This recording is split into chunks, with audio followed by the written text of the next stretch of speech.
നവകേരള മാർച്ചിനൊപ്പം നീങ്ങുന്ന ചിന്താ പബ്ലിഷേഴ്സിന്റെ പുസ്തകവണ്ടിക്ക് ഓരോ കേന്ദ്രങ്ങളിലും വലിയ സ്വീകാര്യതയാണ് ലഭിക്കുന്നത്. ജാഥ 7 ജില്ലകൾ പിന്നിട്ടപ്പോൾ 5 ലക്ഷം രൂപയുടെ പുസ്തകങ്ങളാണ് വിറ്റഴിച്ചത്. കാസർഗോഡ് നിന്ന് പ്രയാണം ആരംഭിച്ചപ്പോൾ മുതൽ ചിന്താ പബ്ലിഷേഴ്സിന്റെ പുസ്തകവണ്ടിയും നവകേരള മാർച്ചിനൊപ്പമുണ്ട്. ഏറെ ജനശ്രദ്ധ നേടിയ തെരഞ്ഞെടുക്കപ്പെട്ട പുസ്തകശേഖരങ്ങളാണ് പുസ്തകവണ്ടിയിൽ സ്വീകരണ കേന്ദ്രങ്ങളിലേക്ക് എത്തുന്നത്.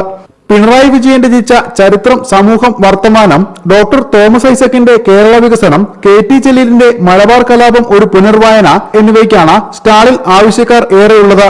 ജാഥ 3ാം വാരത്തിലേക്ക് കടന്നതോടെ 5.5 ലക്ഷത്തിലധികം രൂപയുടെ പുസ്തകങ്ങളാണ് ഇതുവരെ വിറ്റഴിഞ്ഞത്. ചെറുപ്പക്കാരെ നല്ലോണം പുസ്തകം വാങ്ങാൻ വേണ്ടി എത്തിച്ചേർന്നിട്ടുണ്ട് എന്നത് കാണാൻ വേണ്ടി കഴിയും. മലപ്പുറം ജില്ലയിലാണ് ഏറ്റവും കൂടുതൽ പുസ്തകം വിൽപ്പന നടത്തിയിട്ടുള്ളത്. ഒരു സ്വീകരണ കേന്ദ്രത്തിൽ തന്നെ 40,000 രൂപയുടെ പുസ്തകങ്ങൾ മലപ്പുറം ജില്ലയിൽ വിൽക്കാൻ വേണ്ടി സാധിച്ചിട്ടുണ്ട്. 4 മാസത്തിനിടെ 7 പതിപ്പുകളിലായി 20,000 കോപ്പികൾ വിറ്റഴിച്ച സുധീഷ് മിനിയുടെ നരകസങ്കേതത്തിലെ ഉള്ളറകൾ എന്ന പുസ്തകത്തിനും വലിയ സ്വീകാര്യതയാണ് ഉള്ളത്. 20% വിലക്കിഴിവോടെയാണ് പുസ്തകവണ്ടിയിലൂടെയുള്ള വിപണനം. News bureau, Thrissur.